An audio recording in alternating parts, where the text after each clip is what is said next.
नमस्कार दोस्तों, आप बारीकी से इंतज़ार कर रहे थे। मैं आपके पास आ चुका हूँ। मुझे आपको 2024 में एक सीट दिलानी है, इसलिए मैं आपके लिए भारी भरकम कोशिश कर रहा हूँ। जैसे ही ड्यूटी से फ्री हुआ हूँ, अभी मैंने मेरी नीली वर्दी भी नहीं खोली है और मैं आप लोगों के बीच में आ गया हूँ। दोस्तों, मेहनत करते रहिए। बूस्टर डोज का आज मैं सेकंड स्टेप पूरा करने वाला हूँ। मैं विकास लोको पायलट आपको रेल चलवाना चाहता हूँ।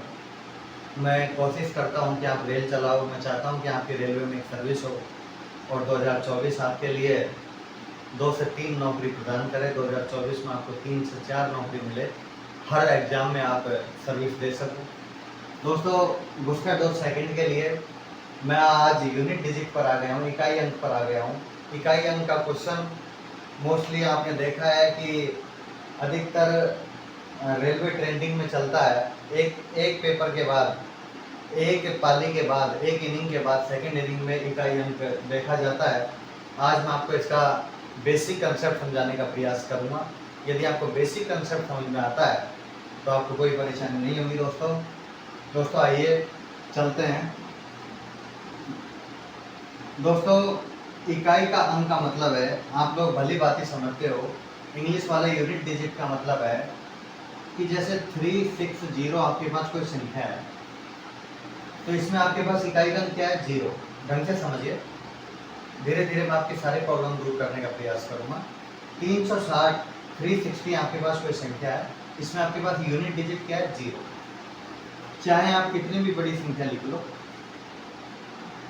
इसमें यूनिट डिजिट क्या है? इसमें यूनिट डिजिट है आपके पास 9। लेकिन चूंकि ये एग्जाम में आता नहीं है, एग्जाम के फॉर्म में कैसे आता है वो सारी चीजें आपको बेसिक से समझनी पड़ेगी। दोस्तों, आपको पता है, आप एक चीज को समझिए कि यदि आपके पास मान लो कोई संख्या है, मान लो आपके पास संख्या है 10, 10 की पावर आप 0 करो, 10 की पावर मान लो 2 करोगे, आप 10 की पावर 2 करोगे तो आपके पास 10 इंटू 10 बराबर आपके पास यूनिट डिजिट क्या आएगा? 0। यूनिट डिजिट क्या आएगा आपके पास? 0। यदि आप 10 का पावर 3 करोगे, रटना नहीं है, मैथ के कंसेप्ट आपको समझना है, मैथ का बूस्टर डोज में आपको समझना है। 10 रेज की पावर 3 मतलब 10 इंटू 10 इंटू 10। आप 0 को 0 से मल्टीप्लाई करोगे, 0 को 0 से मल्टीप्लाई करोगे तो भी आंसर क्या आएगा? 0। इसका मतलब मैं 10 की पावर 2 से गुणा कर रहा हूँ तो भी आपके पास क्या आ रहा है? 0। मैं 10 की पावर 3 से गुणा कर रहा हूँ तो भी आपके पास क्या आ रहा है? 0। यदि मैं 10 की पावर इसको 5 से गुणा करता हूँ तो भी मेरे पास आंसर क्या आता है? 0। इसका मतलब यदि 10 की पावर 2 कर दिए तब भी 0 आया, 10 की पावर 3 किया तब भी 0 आया, 10 की पावर 5 किया तब भी 0 आया। इसका मतलब ये है कि यदि कोई संख्या, फर्स्ट कंसेप्ट ये आपको लिखना है, आपके बूस्टर डोज के नोटबुक में लिखना है, यदि कोई संख्या जिसके इकाई का अंक या यूनिट डिजिट का मान 0 है, यदि उसको किसी भी घात से गुणा कर दिया जाए या उसकी कितनी भी घात हो, हमेशा उसका यूनिट डिजिट क्या आएगा? 0। यूनिट डिजिट क्या आएगा? 0। समझ गए? अब नेक्स्ट बात पे चलते हैं। आप 11 की पावर 1 कीजिए तब भी आपके पास यूनिट डिजिट क्या आएगा? 11 1 आएगा। 11 की पावर आप 2 कीजिए तब भी आपके पास 11 इंटू 11, एक को 1 से मल्टीप्लाई करेंगे तो क्या आएगा? 1 आएगा। मतलब 11 की पावर यदि आप 3 करेंगे तो 11 इंटू 11 इंटू 11, एक को 1 से मल्टीप्लाई करेंगे 1, एक को 1 से करेंगे तो भी क्या आएगा? 1। इसका मतलब यदि कोई भी संख्या जिसका इकाई का अंक 1 हो, यूनिट डिजिट की वैल्यू 1 हो, कितने भी घात लगी हो, उसके ऊपर कितने भी घात लगी हो, उसके यूनिट डिजिट का मान क्या आएगा? 1। समझ गए आप इस बात को? ठीक आगे चलते हैं, ठीक आगे चलने का प्रयास करेंगे। मान लो आपके पास कोई वैल्यू है 15, 15 की पावर 1 करेंगे तो आपके पास क्या आएगा? यूनिट डिजिट का मान क्या आएगा? 5। यूनिट डिजिट का मान क्या आएगा? 5। अगर आप 15 की पावर 2 करेंगे कंसेप्ट समझना है, रटना नहीं है, ट्रिक नहीं लगानी है। मैथमेटिक्स में ट्रिक लगाओगे तो यकीनन आपको एक दिन धोखा दे ही देगी ट्रिक। कंसेप्ट से ट्रिक बनती है, ट्रिक से कंसेप्ट नहीं बनते। 15 को 2 से 15 की पावर 2 है, तो आप इसको ऐसे गुणा करोगे तो 5 को 5 से करोगे तो 5 को 5 से करोगे तो 25 है, तो इसमें यूनिट डिजिट की वैल्यू कितनी है 5, इसमें 5 है। अब 15 की पावर आप 3 करोगे तो भी आपके पास 15 इंटू 15 करोगे, इसका मतलब 5 को 5 से मल्टीप्लाई करोगे तो 25 में 5 को 5 से करोगे तो भी आपके पास यूनिट डिजिट कितनी आएगी 5। इसका मतलब यदि ऐसी कोई संख्या जिसका इकाई का अंक या यूनिट डिजिट की वैल्यू 5 हो, उसको कितने भी घात से गुणा कर दिया जाए, उसको किसी भी संख्या से गुणा कर दिया जाए, उसको कितने भी घात से गुणा कर दिया जाए तो उसकी वैल्यू हमेशा क्या आएगी 5, उसकी यूनिट डिजिट की वैल्यू क्या आएगी 5। और आगे चलते हैं,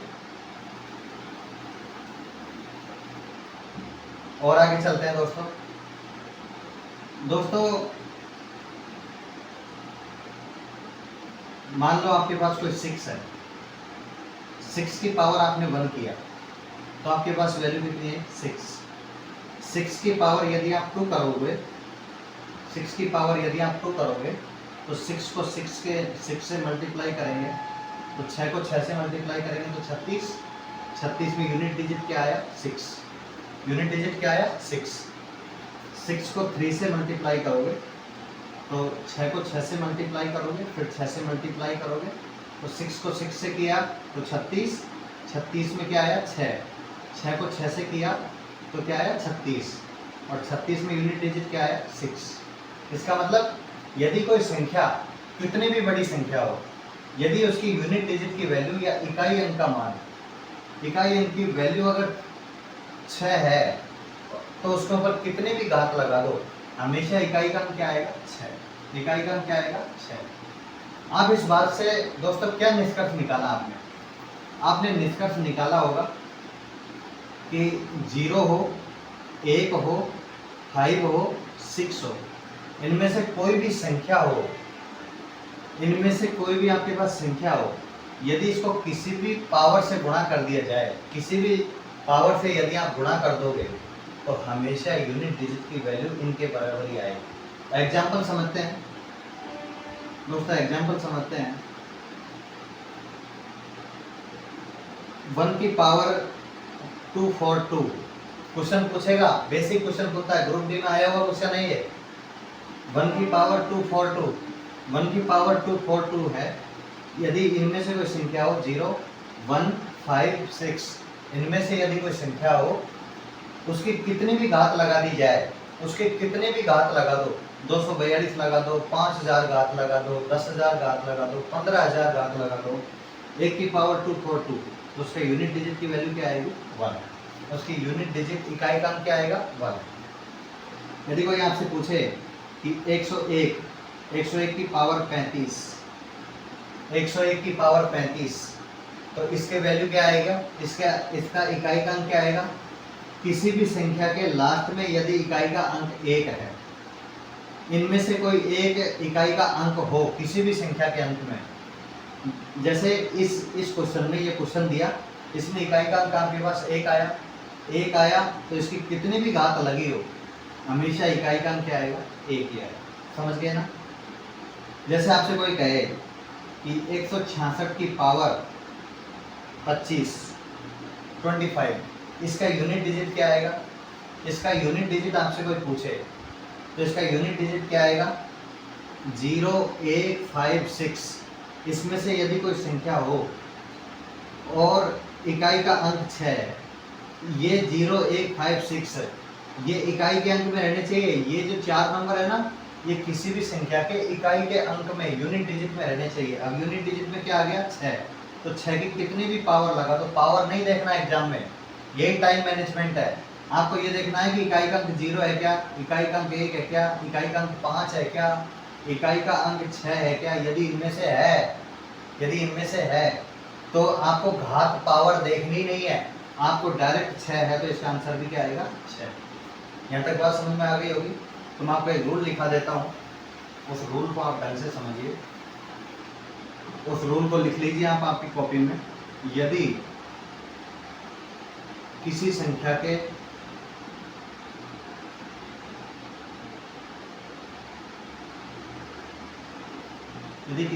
में इकाई अंक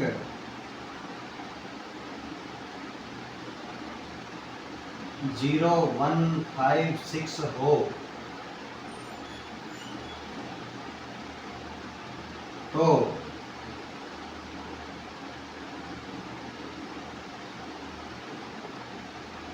आपके पास सेम यूनिट नंबर रहेगा, सेम यूनिट डिजिट रहेगा। अगर इकाई का अंक 0 है तो 0 आ जाएगा, 1 है तो 1 आ जाएगा, 5 है तो 5 आ जाएगा, 6 है तो 6 आ जाएगा। समझ में आ गया? इतना समझ में आने के बाद इसको नोटबुक में उतार लेना, मेंशन कर लेना। नेक्स्ट थिंग पे चलते हैं। देखिए दोस्तों, स्टेप नंबर सेकंड पे चलते हैं। स्टेप नंबर सेकंड पे चलोगे तो देखो 5 एक जादुई नंबर है दोस्तों, 5 एक जादुई नंबर है। आपको क्या करना है, यदि 5 किसी सम संख्या से, सम संख्या का मतलब इंग्लिश वाले इवन नंबर से, यदि 5 किसी इवन नंबर से मल्टीप्लाई होता है, यदि 5 कोई सम संख्या से गुणा होता है तो उसका इकाई का अंक क्या आता है? उसका इकाई का अंक क्या आता है? अंदाजा लगा के देखिए, उसका इकाई का अंक हमेशा 0 आता है। यदि 5 कोई सम संख्या से गुणा होता है तो ऐसे क्वेश्चन का आंसर हमेशा 0 आता है। जैसे मैं एग्जांपल देता हूं, एग्जांपल समझिए।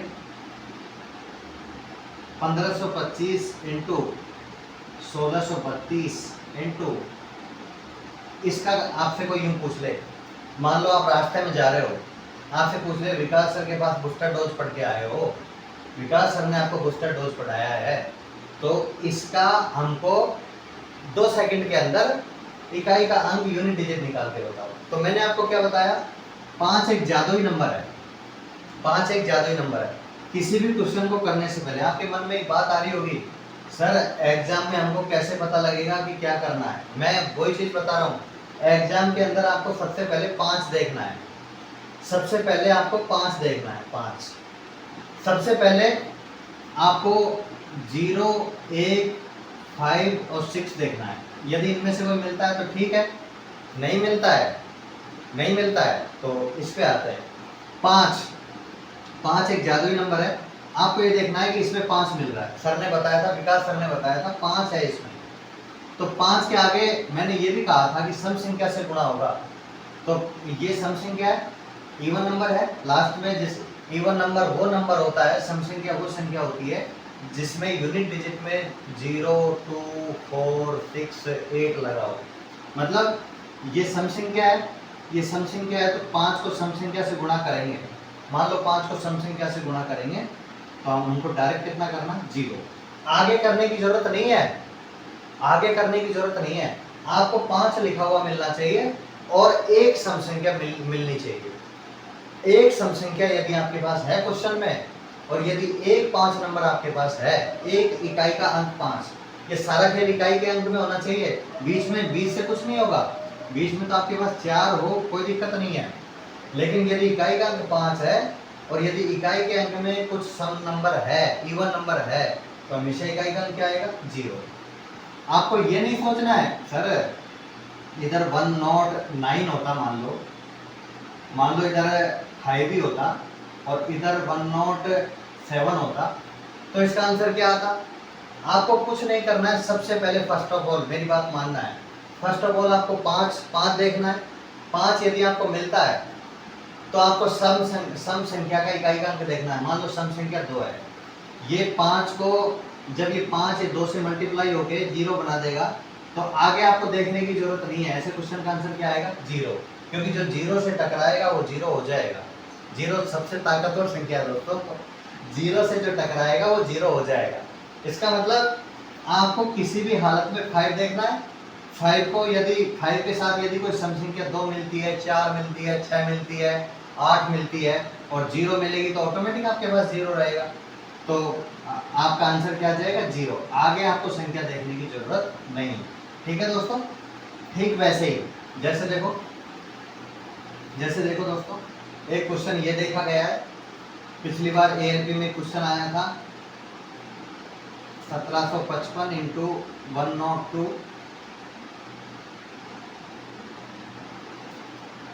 इंटू 232 की पावर 10 इंटू 10 पावर की पावर 99। इसका इकाई का अंक ज्ञात कीजिए। इकाई का अंक बोला था इसका इकाई का अंक बोला था। कितना घुमा के क्वेश्चन और इकाई का अंक इसके नीचे लिखा था इकाई का अंक ज्ञात कीजिए।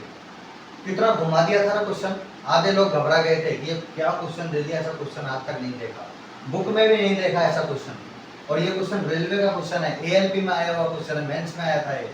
तो देखो दोस्तों, आपको क्या करना है, जब भी आपको कोई ऐसी संख्या मिले, निम्नलिखित गुणनफल का इकाई का अंक ज्ञात कीजिए। ऐसी कोई संख्या आपको मिलती है तो फर्स्ट ऑफ ऑल आपको 5 देखना है। 5 हमारे पास अवेलेबल है, 5 आपके पास अवेलेबल है। और इधर ये 2 गलत लगा लिया, इधर ये 102 ही था।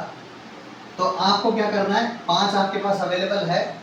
और यदि आपके पास इन चीज़ों में बाद में जाना है, यदि ये 102, यदि इकाई का अंक यहाँ भी सम संख्या है, तो 5 को अगर सम संख्या से मल्टीप्लाई करेंगे तो उसका इकाई का अंक क्या आएगा 0। आगे आपको देखने की जरूरत नहीं है, आगे आपको ये कुछ सॉल्यूशन करने की जरूरत नहीं है। ये केवल कंसेप्चुअल क्वेश्चन था, ये कंसेप्चुअल क्वेश्चन आया था। इसको लोग देख के घबरा गए थे कि क्या करें, इसको पीछे से लोग सोल्व करने लग गए थे, पहले इसको सोल्व करने लग गए थे लोग। फर्स्ट ऑफ ऑल आपके पास कितनी भी पावर लगी हो, ये बात ध्यान रखना। बूस्टर डोज में 5 आपको सबसे पहले मल्टीप्लाई में यदि कोई संख्या है तो 5 आपको कंसिडर करना है कि 5 है या नहीं है। 5 अगर आपको मिलता है तो आपको ये भी देखना है कि कोई सम संख्या आपके पास है या नहीं है। यदि आपके पास 5 के साथ कोई सम संख्या मिले तो बिना क्वेश्चन देखे आपको आंसर इकाई का अंक क्या करना है 0 करना है। समझ में आ गई बात? अगली बात पे चलते हैं। कंसेप्ट नंबर फर्स्ट, ये 5 को सम संख्या से गुणा करेंगे तो 0 आएगा आपका यूनिट डिजिट। यदि 5 को विषम संख्या से गुणा करेंगे, विषम संख्या का मतलब ऑड नंबर से गुणा करेंगे तो हमेशा इकाई का अंक आएगा 5। हमेशा इकाई का अंक क्या आएगा 5। क्वेश्चन समझते हैं। क्वेश्चन समझने के लिए आपको क्या करना पड़ेगा, जैसे 1275 इंटू 1009 इंटू 123 इंटू 111, ऐसे क्वेश्चन का आपसे इकाई का अंक पूछे, तो मैंने क्या कहा आपसे, मैजिक नंबर क्या है 5। मैजिक नंबर क्या है 5। मैजिक नंबर 5 को पकड़ लो, फिर देख लो कोई सम संख्या है क्या। इकाई का अंक इधर भी सम संख्या नहीं है, इधर भी सम संख्या नहीं है, इधर भी सम संख्या नहीं है, इसका मतलब 0 तो नहीं आएगा भाई। 5 आपके पास मैजिक नंबर है। यदि सम संख्या आपके पास मिलती है, सम संख्या यदि आपको डिफाइन करता है तो आप तुरंत 0 रख देते, इमीडिएट 0 रख देते हैं आप। लेकिन आपको पता है कि 5 तो दिया है, लेकिन आपके पास इधर भी सम संख्या नहीं है, इधर भी सम संख्या नहीं है, इधर भी सम संख्या नहीं है, इवन नंबर नहीं है। तो इसका मतलब आपके पास सम संख्या नहीं है तो फिर ऑड नंबर है। ऑड नंबर का मतलब विषम संख्या। विषम संख्या है तो 5 को यदि आप कोई भी विषम संख्या से गुणा करेंगे, 5 को 9 से करेंगे, देखिए दोस्तों 5 को 9 से करेंगे तो 45 आएगा। 45 में यूनिट डिजिट क्या आ गया 5 आ गया। 5 को 9 से कर लिया। अब इधर से 5 आएगा तो 5 को 3 से करेंगे, 5 को 3 से करेंगे तो क्या आ जाएगा 15। 15 में भी क्या आ गया 5 आ गया। 5 को 1 से करेंगे तो क्या आएगा 1। तो यूनिट डिजिट आपके पास क्या आ जाएगा 5। मतलब 5 को यदि विषम संख्या से गुणा कर दिया जाए, तो हमेशा आपके पास यूनिट डिजिट क्या आएगा 5। मतलब ये कंसेप्ट आप कॉपी में हैंड राइट कर लेना। 5 को सम संख्या से गुणा करने पर 0, 5 को विषम संख्या से गुणा करने पर क्या आएगा 5। अगर आपको ऐसा क्वेश्चन दे दे दोस्तों, मान लो आपको एक ऐसा क्वेश्चन दे दे कि 105 इंटू 107 इंटू 109 इंटू, इसका आंसर क्या आएगा आपको मैजिक नंबर क्या देखना है? 5। मैजिक नंबर क्या देखना है? 5। ये देखिए कोई सम संख्या है क्या? सम संख्या है क्या? इधर है सम संख्या, इधर ये 2 आपके पास लिखा हुआ है, यूनिट डिजिट में 2 लिखा हुआ है, तो आपको देखते ही 5 को 2 से मल्टीप्लाई करके आपको आंसर क्या करना है? 0। आपको आंसर क्या करना है? 0। समझ में आ गई होगी बात? यदि 5 को सम संख्या से गुणा कर दिया जाए तो हमेशा ऑलवेज आएगा 0 बिना देखे। 5 को यदि विषम संख्या से गुणा कर दिया जाए तो आंसर क्या आएगा? 5। 5 और 7 चाहे आपके पास दोनों ऑड नंबर है, विषम संख्या है, लेकिन यदि आपके पास सम संख्या है तो आंसर आपको बिना देखे क्या करना है? 0। ऐसे मल्टीप्लाई के क्वेश्चनों में सबसे पहले आपको मैजिक नंबर ढूंढना है 5। 5 के बाद आपको फिर मैजिक नंबर ढूंढना है 2, 4, 6, 8 इवन नंबर ढूंढना है। यदि आपको इवन नंबर मिलता है तो आपका आंसर डायरेक्ट क्या आ जाएगा? 0। समझ गए इस बात को? और आज का ये कंसेप्ट है 0, 1, 5, 6। चाहे इकाई का अंक 300 की पावर 50 पूछ ले तो भी 0 आएगा, 211 की पावर कुछ भी पूछ ले तो 1 आएगा, 205 की पावर 99 पूछ ले तो भी उसका इकाई का अंक क्या आएगा? 5। 6 की पावर 5 पूछ लेगा तो उसका आंसर क्या आएगा? 6। तो 0, 156 अगर हो संख्या के अंत में, इकाई के अंक में, तो इसका आंसर ये आएगा। यदि 5 सम संख्या से गुणा हो तो हमेशा 0 आएगा, 5 यदि विषम संख्या से गुणा हो तो आंसर क्या आएगा? 5 आएगा। समझ गए इस बात को? आगे चलते हैं दोस्तों। दोस्तों आपको एक बात मैं बताता हूं,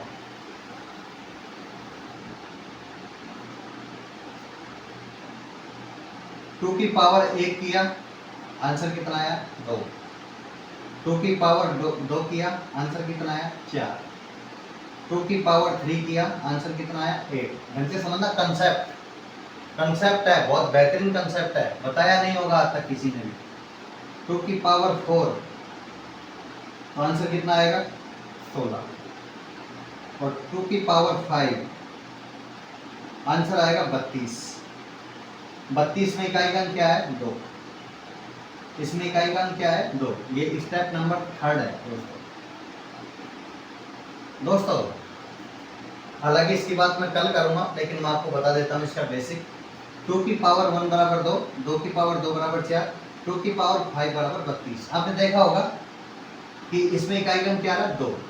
ठीक उसी तरीके से 3 की पावर 1 बराबर 3, 3 की पावर 2 बराबर 9। कंसेप्ट सीखिए। 3 की पावर 3 बराबर 27, 3 की पावर 4 बराबर कितना आएगा? कितना आएगा? बताओ कितना आएगा? 3 इंटू 3 इंटू 3। अगर समझ में नहीं आता तो ऐसे कर लिया करो। 27, 27 दिया 81, ऐसे आ जाएगा। और 3 की पावर 5 तो 81 को 3 से मल्टीप्लाई करोगे 243 आ जाएगा, मीन्स ये 243 आ जाएगा। दोस्तों 3 की पावर 1 बराबर 3, 3 की पावर 2 बराबर 3। देखिए दोस्तों इसमें इकाई का अंक कितना आया? 81। 81 में कितना आया? 1। 243 में कितना आया? 3। देखिए दोस्तों मैं क्या समझाना चाह रहा हूँ, 2 की पावर 1 से 2 की पावर 5 तक जाने में आपको कितना स्टेप चलना पड़ रहा है? 1, 2, 3, 4। और हर पांचवें स्टेप में आपके पास इकाई का अंक सेम आ रहा है। जैसे इकाई का अंक 2 से शुरू हुआ था, यहाँ भी इकाई का अंक क्या है? 2। ठीक इसी तरह 3 की पावर 1 से और 3 की पावर 5 तक आने में आपके पास इकाई का अंक कितना? 3। मतलब 1 step, 2 step, 3 step, 4 step. 4 step तक जाने में फिर इकाई का अंक आपके पास क्या हो रहा है? रिपीट हो रहा है। इसका मतलब ये है कि जो लोग इकाई का अंक, यूनिट डिजिट निकालने में 4 का भाग देते हैं ना, उसकी मेन स्ट्रेटेजी यही है। वो 4 का भाग क्यों देते हैं? कभी टीचरों से आपने पूछा नहीं होगा, आपने 20-20 हज़ार की कोचिंग कर ली होगी, आपने नहीं पूछा होगा कि सर 4 का भाग क्यों देते हैं, इकाई का अंक निकालने के लिए 4 का भाग क्यों देते हैं। वो 4 का भाग इसीलिए देते हैं क्योंकि हर 4 टर्म के बाद, 4 टर्म के बाद इकाई का अंक चेंज होता है। इसमें भी चेंज हो रहा है, इसमें भी चेंज हो रहा है। आप कोई भी संख्या मेजर कर लो, हमेशा 4 स्टेप के बाद आपके पास इकाई का अंक मेजर हो जाएगा। इकाई का अंक हमेशा सेम आएगा, जो फर्स्ट स्टेप में आया था वही 5th स्टेप में आएगा। 4 स्टेप के बाद चेंज होगा। इसलिए हमेशा 4 का भाग दिया जाता है। ये जैसे मैं क्वेश्चन के तौर पे कहूँ कि 12 की पावर आपको 22 निकालना है, आपसे क्वेश्चन पूछ ले कि 12 की पावर 22 का इकाई का अंक ज्ञात कीजिए, तो इकाई का अंक ज्ञात करेंगे तो हमेशा 22 में ये घात में आपको सबसे पहले देखना है कि 0 नहीं है, 1 नहीं है, 5 नहीं है, 6 नहीं है। 0 में से कोई संख्या नहीं है इकाई का अंक, 1 में से नहीं है, 5 में से नहीं है, 6 में से नहीं है ना। इसका मतलब ये अलग संख्या है। अलग संख्या है तो हम क्या करेंगे, हमको क्या करना पड़ेगा, मैं इसको मिटा देता हूँ, कंसेप्ट समझाना चाह रहा था। 4 का भाग क्यों लगाते हैं, जैसे आपसे क्वेश्चन पूछा कि 12 की पावर 22, तो आपको क्या करना है, ये 22 में 4 का भाग देना है। कोई पूछ ले बूस्टर डोज से निकल के आया है, विकास सर से पढ़ के आया है, 4 का भाग क्यों दे रहा है बताओ, तो बाहर जाके अटकना नहीं है, बाहर जाके आपको जवाब देना है, करारा जवाब देना है कि 4 का भाग इसलिए दे रहा हूँ क्योंकि हर 4 स्टेप के बाद घात सेम रहती है, हर 4 स्टेप के बाद हमेशा घात सेम रहती है, इसीलिए 4 का भाग दिया जाता है और इसीलिए इसका शेषफल लिया जाता है। 12 की पावर 22 का अगर आपसे कोई इकाई का अंक पूछे तो आपको क्या करना है, इस 22 में 4 का भाग देना है। 22 में 4 का भाग दिया तो 4 पंजे 20, 4 पंजे 20। भागफल नहीं लेना है, हमेशा ध्यान रखिए शेषफल लेना है, हमेशा क्या लेंगे, शेषफल। 22 में 4 का भाग दिया, 22 में 4 का भाग दिया तो क्या आएगा, 2, मतलब 4 पंजे 20, शेषफल कितना बचा, 2। ये जो शेषफल बचा है, इधर इकाई का अंक क्या है, 2, इधर इकाई का अंक क्या है, 2, और 2 की पावर 2, ये इकाई का अंक क्या है, 2, तो इसको मैंने लिख लिया और हमारे पास शेषफल कितना आया, 2, 2 की पावर 2 बराबर आंसर कितना आ जाएगा, 4। तो यूनिट डिजिट की वैल्यू कितनी आ जाएगी दोस्तों, 4। समझ गए इस बात को। अगर आपसे मैं क्वेश्चन कहूँ समझ में नहीं आया हो तो 36 की पावर 21, मान लो 36 की पावर 21 करे तो आपको सबसे पहले क्या देखना, 0 1 5 6, सबसे पहले क्या देखना, 0 1 5 6, इसमें 6 में ऐड 0 1 5 6, 6 है ना, ये 6 है ना, इसका मतलब इसका आंसर क्या आ जाएगा, 6। अगर क्वेश्चन आपसे कहे 37 की पावर 13, इसका इकाई का अंक ज्ञात कीजिए, तो आपको क्या करना है, इसमें 4 का भाग देना, शेषफल लेना है। 13 में 4 का भाग दिया, 13 में 4 का भाग दिया, शेषफल आया 1, एक शेषफल आया, एक शेषफल आया, तो आपके पास क्या है, 7। ये 7 की पावर 1 कर देंगे तो आंसर कितना आ जाएगा, 7। दोस्तों समझाने की मैंने कोशिश की, मैंने काफ़ी हद तक आपको समझाने का प्रयास किया। किसी भाई को, किसी दोस्त को, किसी मेरे बेटे को, किसी मेरे लाडले को, किसी मेरे बाबू को अगर ये समझ में नहीं आता है तो अगेन एंड अगेन इसको समझने का प्रयास करना। मुझसे ज़्यादा कमज़ोर मैथ आपकी नहीं हो सकती है, मैं फिर भी बूस्टर का काम कर रहा हूँ, मैं आपके अंदर मसाला फेंक रहा हूँ। आप कितना कैप्चर कर रहे हो वो आपके ऊपर डिपेंड करता है। बहुत बारीकी से मैंने समझाने का प्रयास किया। फिर मिलेंगे एक छोटे से ब्रेक के बाद, तब तक इस वीडियो को शेयर कीजिए। हर गली मोहल्ले में, हर गली से एक लोको पायलट, हर गली से एक जेई, हर गली से एनटीपीसी में गार्ड, हर गली से स्टेशन मास्टर हम लोगों को मिलना चाहिए। इसी के साथ मिलते हैं छोटे से ब्रेक के बाद। नमस्कार, जय हिंद, जय भारत।